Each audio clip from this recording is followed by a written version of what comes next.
What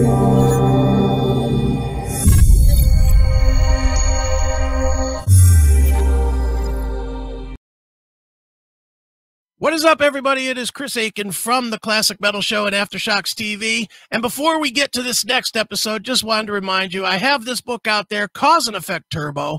It is about the Judas Priest release Turbo from 1986. Tells a lot of fun stories about that time in my life, that time with the band. It's a cool, short, quick read. It is available now on Amazon.com or on my website, chrisaikenbooks.com. So make sure you get it. Get it today. Don't hesitate, all right? All right, enough of me selling my shit. Here's something I don't have to sell. This next episode that you came here to see.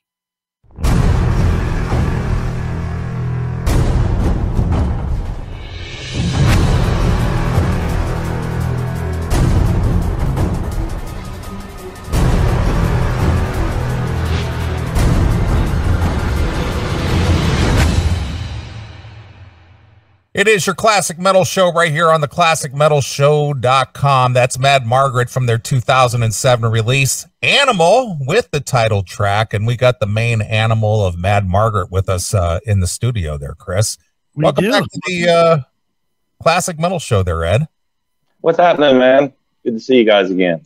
Yeah, it's been a while, but we're always glad to have you on whenever you have an opportunity to stop by this lowly radio show. You know, we can't always depend on you big rock star guys to, patronize us.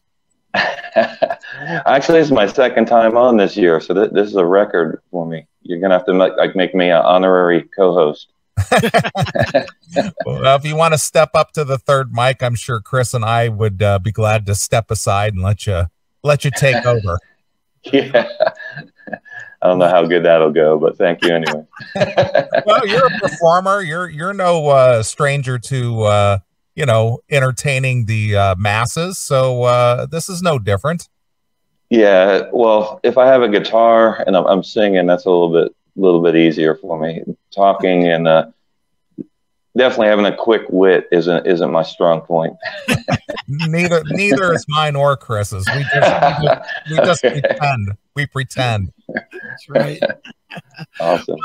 Well, obviously, Eddie, man, there is a reason you're coming on, and that's because it's a very busy time for Mad Margritt, man. You've got a new video, you've got a best of release coming out. So talk about everything going on in the camp, man. It's great to see that you guys are so active and so busy. Yeah, things are going great. We recorded some stuff earlier this year, and I was talking to Tom, who runs Paris Records. We've been with them since like 99 or 2000, it's been over 20 years. Right. I told him we had a new song, but we weren't really, we didn't have enough tracks yet for a CD. And he said, you guys have been around so long. Why don't we put out like a kind of a retrospective best of thing?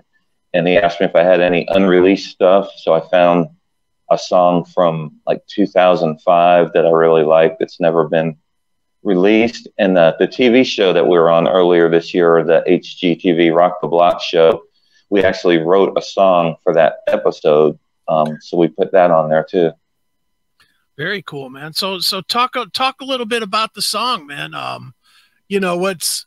What's the genesis of it, and why did you feel confident enough to use this song as kind of the lead for everything that's going on right now?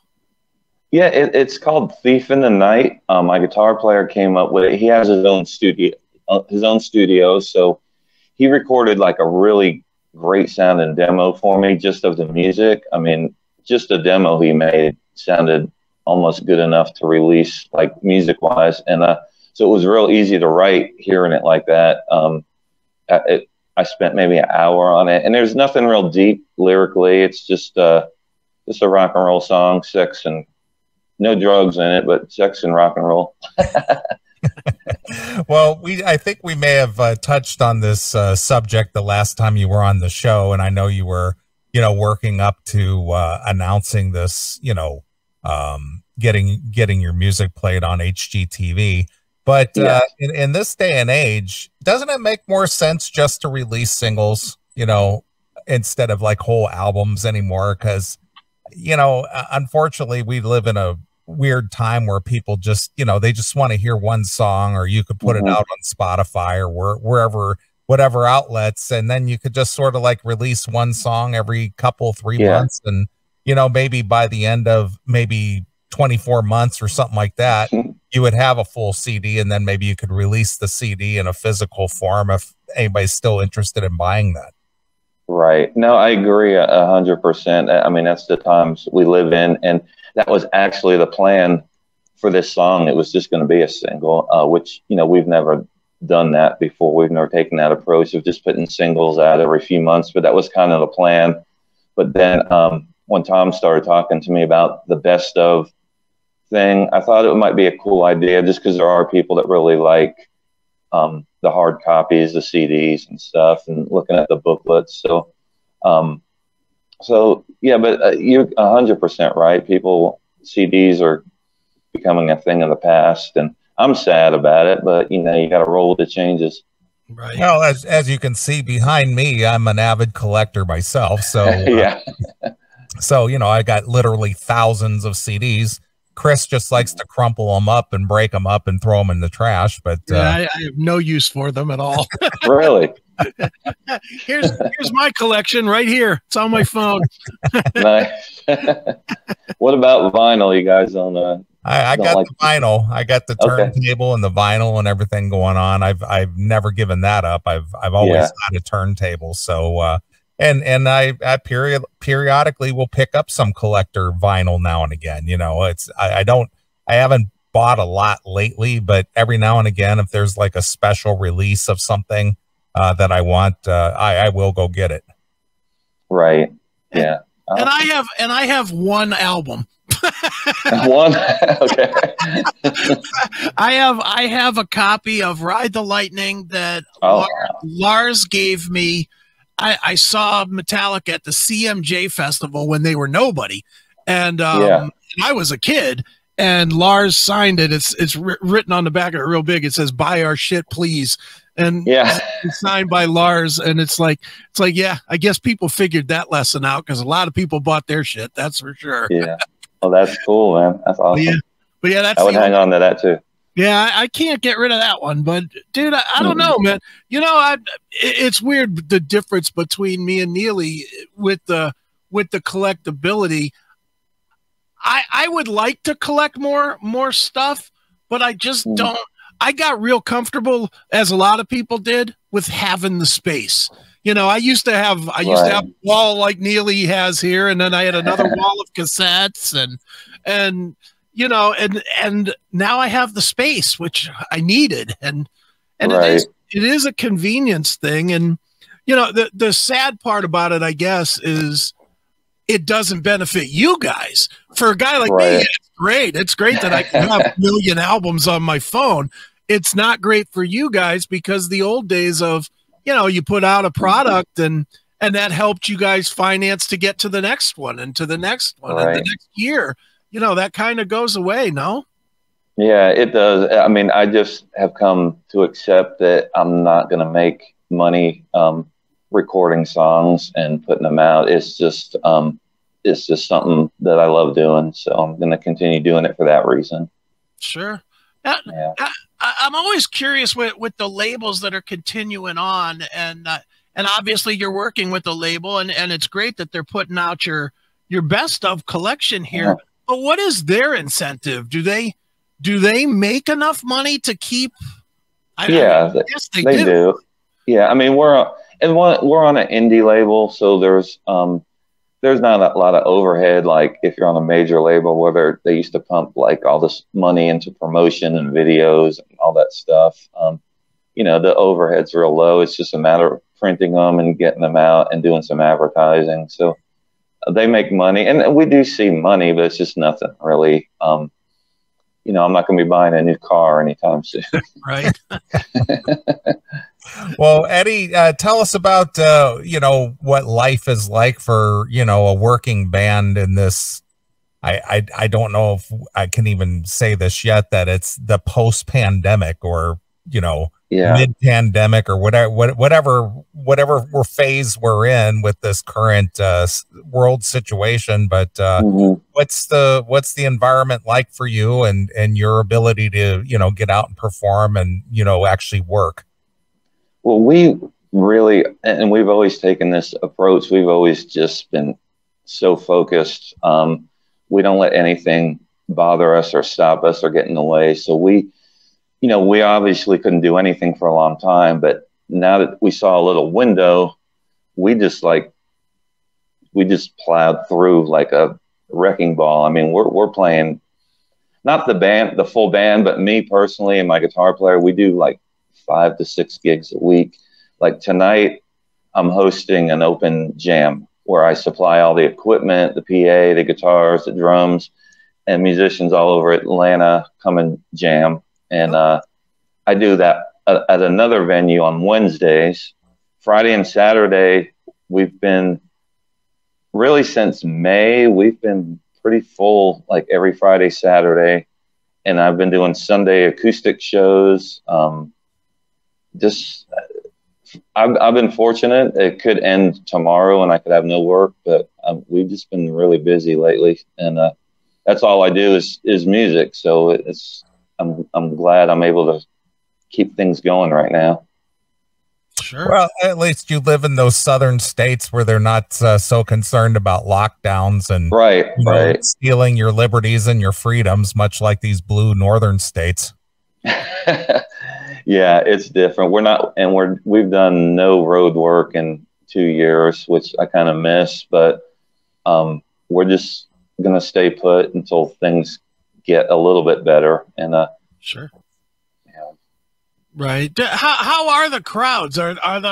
Does the audience, is it the same as it always was, or do you see a lot of people with masks or none, or no, nothing. Like even in the beginning last year, we started sporadically doing shows, like 1 or 2 a month, and nothing was different. And I'm not gonna say it didn't worry me a little bit, because you see this stuff on the news all the time, and I have friends that have gotten sick, and I've known people that have passed away. Well, of course you got sick. But so I'm not saying that it didn't worry me, but I just, you just gotta make a decision one way or the other, and we decided to just keep rocking. So. Right. Sure. Now, Eddie, tell us a little bit about what all is on the what all songs you chose for the best of, because for a lot of people it's weird. As long as you guys have been around, there's still a lot of people that are still learning about Mad Margritt.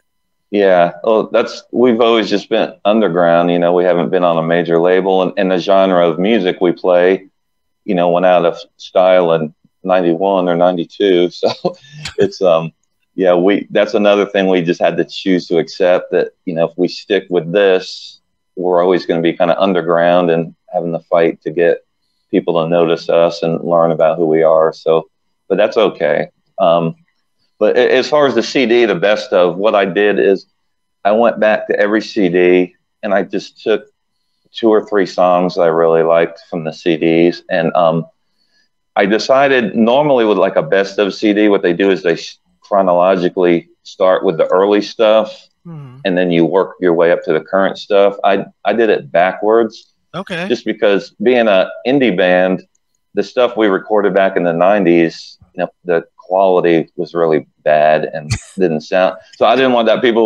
the first impression to be like a recording that's not really up to par. So we put our newest stuff first, and then you'll gradually hear the recordings getting worse. You'll hear my voice getting worse and worse as through the year. When I first started, my vocals were decent, but I got better as I went along. So like I cringed a little bit on some of my early stuff, but I was just getting started, and I probably noticed more than most people would. But like the real early stuff from the first CD, it's hard for me to listen to. Do you listen to? I know so many bands that say this. You guys all seem to never be satisfied with anything that you do. Even the new stuff that you're doing now, 3 months from now, you're going to be like, I should have added this in the guitar. I'm already doing that.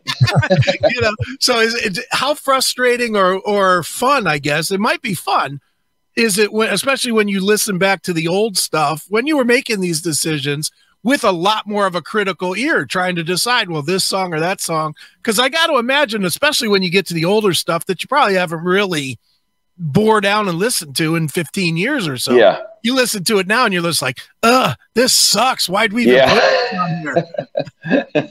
Yeah, I kind of had that react. I mean, it was cool in some ways because I liked hearing how we've grown as a band and how our songwriting's changed. And again, like I said, how I've changed as a vocalist. So I thought that was kind of cool. But yeah, all those songs would be totally different today if I had just done them now. And it's hard to like you say, it's hard to let go too of a song because I'll go in and cut vocals and I'll go home and I'm like, I don't like any of this. No, I want to go back and redo it. And eventually you just got to like get to a point where you just cut it loose and put it out there. And otherwise you'll never stop.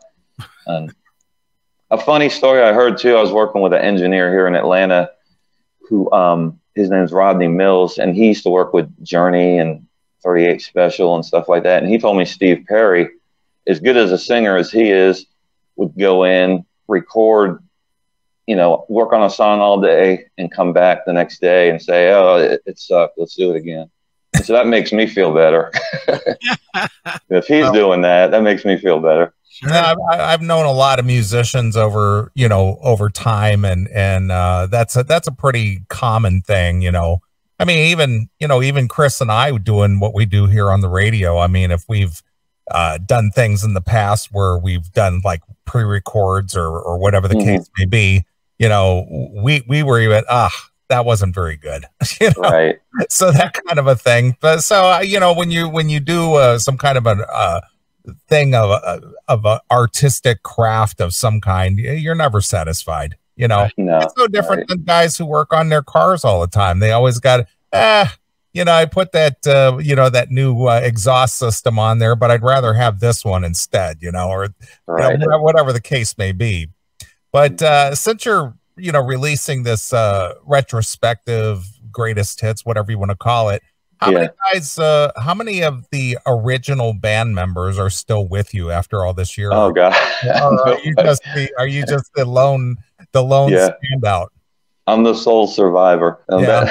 That's one thing I did on the booklet is I made a Mad Margritt band timeline. So I went through every little era of the band and listed the guys who played, and I went through the whole thing from.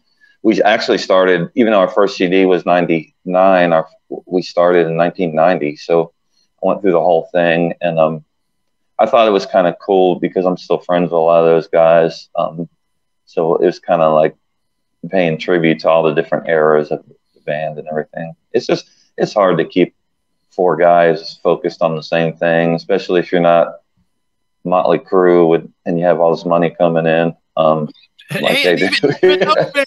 Even those bands, dude. I mean, they've all had members leave and come back and break up, and none of them like each other. So at least you like your guys. Yeah. Well, I looked up some bands like LA Guns and stuff, all the different timelines of their band members, and I think we're doing better than some of them. So we got that at least. I think. Go ahead, Chris. The all-timer is Whitesnake. If you if you look up Whitesnake, they've had like 85 members or something. Yeah, in your band. Yeah, I think they got us beat too. Yeah, I think we did a segment on the show like that, and went through with Whitesnake and LA Guns and whatnot. And I think LA Guns has had like 60 members. Yeah. Like Chris said, Whitesnake has had like 80 people filter through that. And so. And a band like Whitesnake, they're literally announcing that they're doing their last tour, but still adding members. They literally announced this week that they're doing one last tour. They announced last month that they added that Dino Jalusic to the band. It's like, I read that. There's no quitting that revolving door. So you're the David Coverdale of Mad Margritt. Yeah, basically, yeah. I'm the Coverdale. Mad Margritt's. If you look at us like Whitesnake, I'm Coverdale. So he's I just, I don't know what happened to Tawny Katane. We didn't have a Tawny Katane. No. We're doing this new video though. Okay. So yeah, you got to check out the video. We actually put a girl on it. We've never done that before. So we got a girl in a cat suit because she's the thief in the night. So we went all 80s on this one. Now, who funded the video and the production? Did this come out of your pocket, or did you get some? Yeah, we did it ourselves, and but it's not too hard these days to like it was in the old days. I mean, everyone has editing software, and you can find decent people to edit and shoot for you now, where it's not going to cost you an arm and a leg. And again, being an indie band, our video doesn't look like a Whitesnake video, but it's you know, I'm happy with it. It's cool. Good. Well, where can people find your video? We're gonna post it. It'll be on YouTube starting to Friday. So yesterday, it comes up on YouTube, and we'll be posting on our Facebook page and our website, madmargritt.com. It'll be on there. And I know you guys got some kind of metal TV show. Maybe I can squeeze it in there somewhere. We could get it added to heavy metal television. Okay, well, cool. No question. I'll get with you afterwards about that. Okay. Yeah. What do you mean you have some kind of metal TV show? You gotta be ashamed of yourself. You don't know heavy metal television. Come on there. I know heavy metal television, but we're not on it. So you know, when you put us on it, then it's gonna elevate it a little bit. Definitely, man. Well, dude, one more time, tell people where they could go to keep up with the band and to buy the best of, and to you know, all the stuff regarding Mad Margritt. Okay. Well, our website is madmargritt.com, and it's Margritt is Margritt. It's Margritt. We sell all our merch on there, and then it'll be available on all the streaming sites, Amazon, iTunes, Spotify, all that stuff. And then the label Paris, they put the CD in stores, but stores don't really carry CDs. So if you go to like Best Buy or something, you still have to order it.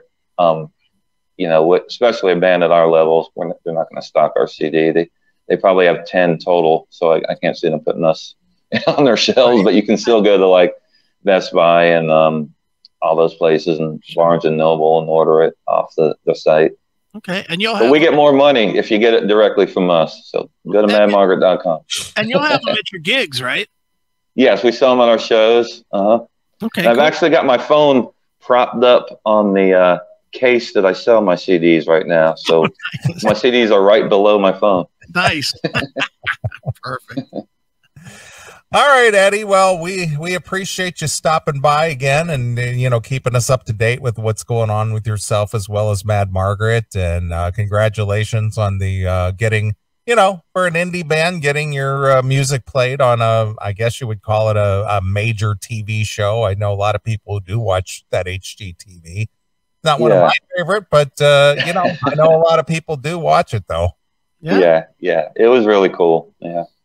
Very good. Very good. All right, Eddie, anything else you want to tell the fans? No, man, just thank you for having, you guys are always so cool. You've had me on for years. Anytime I got something going on, you guys have me on the show, and I appreciate that so much, man. Thank you guys. Well, we are the baddest sons of bitches in radio. Absolutely. All right, Eddie. Well, we always, you know, let you close out with a tune. So what should we play? You probably don't have Thief in the Night yet, do you? The new one? I don't. All right. Well, let's go with you have the song "Liar" off our Love Hate Deception CD. I do have that. Yes, I do. Let's go with that one. All right. Well, Eddie, we appreciate you coming on, and go check out the new video from Mad Margritt, and go to their website and go pick up some stuff and help support the band. So here it is. It's Mad Margritt with "Liar" exclusively here on your Classic Metal Show. Thanks for checking out this episode of The Classic Metal Show. Get all of our episodes uncensored at www.theclassicmetalshow.com. Join us weekly from 9 p.m. till 3 a.m. Eastern at www.cmsradio.net. Participate in the live chat room at www.chatandkill.com. Once again, thank you for checking out The Classic Metal Show with Neeley and Chris. Hail and kill, fuck you, pal, and hand job!